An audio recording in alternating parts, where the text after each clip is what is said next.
নমস্কার, আমার নাম ডক্টর ধবন এবং আজ এই ভিডিওতে আমরা দৈনন্দিন রুটিনের সম্পর্কে কথা বলবো। কারণ দৈনন্দিন রুটিন পার্কিনসন রোগীদের জন্য খুবই জরুরি। কেন জরুরি? কারণ যদি আমরা আমাদের শরীরকে একটি রুটিন দিই যেখানে শরীর বিশ্রাম নিচ্ছে এবং যেখানে শরীর চাপের মধ্যে যাচ্ছে, তাহলে এই সাইকেল আমাদের রক্ষা করতে পারে। যদি আমাদের মস্তিষ্ক আমাদের শরীরের সাথে ক্রমাগত এক অবস্থায় থাকে, তখন আমাদের শরীর এবং মস্তিষ্ক একসাথে কাজ করা শুরু করে এবং তখনই পার্কিনসন জাতীয় সমস্যাগুলো দেখা দিতে পারে। তাই যদি আমাদের শরীরের একটি ভালো রুটিন থাকে, তাহলে আমরা পুরো জীবন ভালো থাকব। কারণ কোথাও না কোথাও প্রতিটি মানুষ যখন অর্থের পিছনে ছুটছে, কাজ করছে, পরিবারের যত্ন নিচ্ছে, বিশেষ করে মহিলারা, তখন তারা অনেক সময় তাদের শরীরকে পিছনে ফেলে দেয়। এবং যখন আমরা আমাদের শরীর এবং মস্তিষ্ককে পিছনে ফেলে দিই, তখন আমাদের এমন রোগ হয়। তাহলে প্রতিটি মানুষের জন্য একটি ভালো রুটিনে থাকা জরুরি হয়ে পড়েছে। তাই আজ আমরা এই ভিডিওর মাধ্যমে সেটি বোঝার চেষ্টা করব।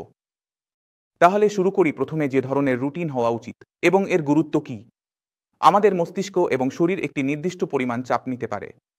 যদি দিনের মধ্যে ৬ থেকে ৮ ঘন্টা আমরা চাপ নিচ্ছি এবং বাকি সময় বিশ্রাম নিচ্ছি, আমাদের শরীর ভালোভাবে কাজ করে। কিন্তু যদি এই চাপ ১-৬-১-৮-২-০ ঘন্টা ধরে থাকে, সেটা মানসিক চাপ হোক বা শারীরিক চাপ, তাহলে আমাদের শরীর খারাপ হতে শুরু করে। তাই আমাদের এমন একটি রুটিন অনুসরণ করতে হবে। প্রথমে আমি আমার রোগীদের পরামর্শ দিই যে সকালে কোনো না কোনো ধরনের হালকা ব্যায়াম অবশ্যই করুন। সকালে হালকা ব্যায়াম করার জন্য বলি, কারণ যদি আপনি হালকা ব্যায়াম করেন তাহলে শরীর ক্লান্ত হবে না, শরীর সক্রিয় থাকবে। তাহলে চৌকা হয়ে গেল, অনুলোম বিলম্ব হয়ে গেল, প্রাণায়াম হয়ে গেল, বা হাঁটা হয়ে গেল, সাইক্লিং হবে, এমন ধরনের কোনো হালকা ব্যায়াম আপনি সকালে অবশ্যই করবেন, যাতে শরীরকে খুলতে এবং গরম করতে সাহায্য হয়। এবং এইভাবে আমাদের আরও ভালো বন্ধু তৈরি হয়। ধরুন আপনি হাঁটতে যাচ্ছেন, তাহলে সেখানে আপনার বন্ধু তৈরি হবে, সেখানে একটি সার্কেল তৈরি হবে। একইভাবে যদি আপনি যোগ ব্যায়াম করছেন, গ্রুপে করছেন, তাহলে আপনার ভালো বন্ধু তৈরি হয়। এই যে বন্ধুরা থাকে, এরা খুবই জরুরি জীবনের মধ্যে। প্রায় পার্কিনসন রোগীরা এমন লোকদের মধ্যে দেখা যায় যাদের বন্ধু নেই, তারা দেখা করতে আসে না বা তাদের সাথে ঝগড়া হয়ে গেছে। তাই যখন আমরা এই ধরনের কার্যকলাপ পাবলিক স্থানে শুরু করি, তখন সেখানে মিথস্ক্রিয়া শুরু হয়, আনন্দ উল্লাস শুরু হয়। তখন আপনার চাপের স্তর কমতে শুরু করে। একবার আপনি যদি আপনার হালকা ব্যায়াম করে ফেলেন, তাহলে পরের ধাপে আসে আপনার ব্রেকফাস্ট। ব্রেকফাস্ট স্বাস্থ্যকর হওয়া উচিত। প্রোটিনের পরিমাণ ভালো হতে হবে, ভিটামিন এবং মিনারেলস পূর্ণ হতে হবে। তাই ব্রেকফাস্টে আপনি দুধ নিন, যা আপনার পছন্দ, পরোটা খান, যা আপনার ভালো লাগে, আপনি সেটি নিতে পারেন, আপনার অন্যান্য মেডিকেল অবস্থার উপর নির্ভর করে। এরপর আমরা এগিয়ে যাই। এখন যদি আমরা কাজে যাই, তাহলে আমরা ৬-৮ ঘন্টা সেখানে কাটাব। যদি আপনি বাড়িতে থাকেন এবং অবসরপ্রাপ্ত হন, তাহলে আপনাকে ৬-৮ ঘন্টা পূরণ করার প্রয়োজন হয়। তাই এখানে সবচেয়ে ভালো কাজ হলো কোনো ধরনের শখ থাকা। যদি আপনি অবসরপ্রাপ্ত হন, তাহলে আপনার যদি পেন্টিংয়ের শখ থাকে বা গার্ডেনিংয়ের শখ থাকে, সেই শখকে এইভাবে পূর্ণ করুন। এই সময় টিভি চালিয়ে বসে থাকবেন না, কারণ সারাদিন একই খবর আসবে। যদি আপনি বারবার সেই খবর দেখেন, তাহলে আপনার মনের উপর তার খুব খারাপ প্রভাব পড়বে। তাই এই সময়ে আপনাকে টিভি চালু করতে হবে না, বরং আপনাকে আপনার শখে সময় দিতে হবে। সেটা যে কোনো কিছু হতে পারে। যাদের কোনো শখ নেই, তারা বাড়িতে তাদের সঙ্গীকে সাহায্য করতে পারেন।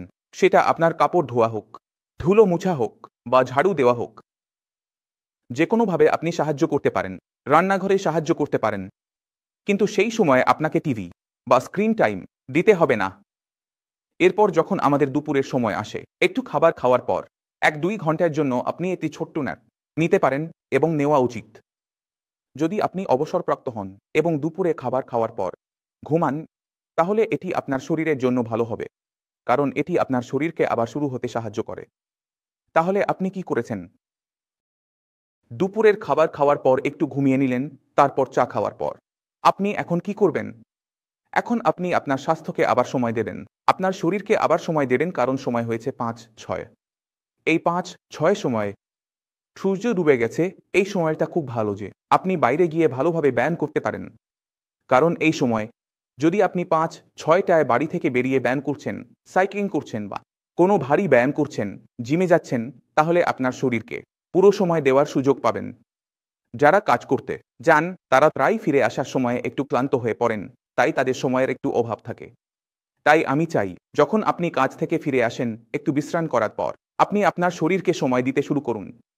তাহলে আপনি যে কোনো ধরনের স্পোর্টস অ্যাক্টিভিটি যোগ দিতে পারেন, সেটা ব্যাডমিন্টন হোক, সাঁতার হোক, টেবিল টেনিস হোক, যে কোনো স্পোর্টস যা আপনার পছন্দ সেটি খেলতে শুরু করুন।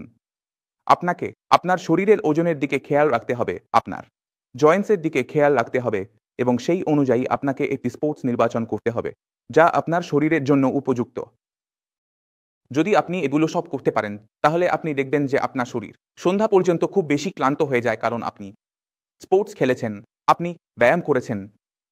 যখন আপনার শরীর ক্লান্ত হয়ে যায় তখন স্বাভাবিকভাবেই ঘুম কম আসার সমস্যা শুরু হয়ে যায়। তাই আপনি ফিরে এসে একটি ভালো ডিনার করেন এবং ডিনার করার পর আপনাকে স্বাভাবিকভাবেই ঘুম আসতে শুরু করবে। আপনার শরীর এখন পর্যন্ত ক্লান্ত হয়ে গেছে এবং যেমনই আপনি ঘুমাতে যাবেন আপনার শরীর আবার রিচার্জ হতে শুরু করবে। সারাদিনে শরীরে যে ক্ষতি হয়েছে, যে চাপ আপনি নিয়েছেন তা স্বাভাবিকভাবেই কমতে শুরু করবে। শরীর যখন রিচার্জ হবে পুরো রাতের ঘুমের পর এবং সকালে যখন আপনি উঠবেন তখন আবার তাজা হয়ে উঠবেন। এই রুটিনটি শুনতে খুব সহজ মনে হয় এবং হতে পারে অনেক রোগী এটি অনুসরণও করছেন। যদি আমরা এটি অনুসরণ করতে থাকি তাহলে আমরা দেখতে পাব যে আমাদের শরীর এবং মস্তিষ্কের কোনো ধরনের ক্ষতি হয় না এবং পার্কিনসন জাতীয় রোগ আমাদের স্পর্শ করতে পারে না। যারা পার্কিনসন রোগী তাদের এই রুটিনে আনতে হয়, কারণ যদি কোনো ডাক্তার কোনো রোগীকে খুব বেশি বিশ্রাম দেয় এবং তার রুটিন সেট আপ না হয় তাহলে আবার রোগ বাড়তে শুরু করে। কারণ চাপ আপনি বসে বসে ভাববেন, বসে বসে টিভি দেখবেন, এর ফলে আপনার মানসিক চাপ বজায় থাকে। প্রায় পার্কিনসন রোগীদের মধ্যে একটি সাধারণ সমস্যা দেখা যায়, তা হলো অতিরিক্ত চিন্তা করা। যদি আমরা কোনো বিষয় নিয়ে চিন্তা করতে শুরু করি তাহলে ক্রমাগত তার সম্পর্কে ভাবতে থাকি এবং এর কারণেও পার্কিনসন বেশি দেখা যায়। তাই যখন আপনি রুটিন সেট করবেন তখন আপনার চিন্তা করার সময় কমে যাবে, আপনি খালি বসে বসে ভাববেন না এবং এর ফলে পার্কিনসন রোগীদের মধ্যে আরামও দেখা যায়। যখন আমরা কোনো রোগীকে রুটিনে নিয়ে আসি তখন আমি আশা করি এই ভিডিও থেকে আপনি দৈনন্দিন রুটিনের গুরুত্ব বুঝে গেছেন, কেন এটি করা উচিত এবং কিভাবে এটি করা যায়। আমি আপনাকে একটি উদাহরণ দিয়েছি, কিভাবে এটি করা যায় সেটিরও আপনি ধারণা পেয়েছেন। তবুও যদি আপনার মনে কোনো সন্দেহ থাকে বা কিছু জানতে চান তাহলে আপনি স্বাগতম। আমরা একসাথে চলতে থাকব এবং পরবর্তী ভিডিওতে আবার দেখা হবে। ততক্ষণ পর্যন্ত নমস্কার।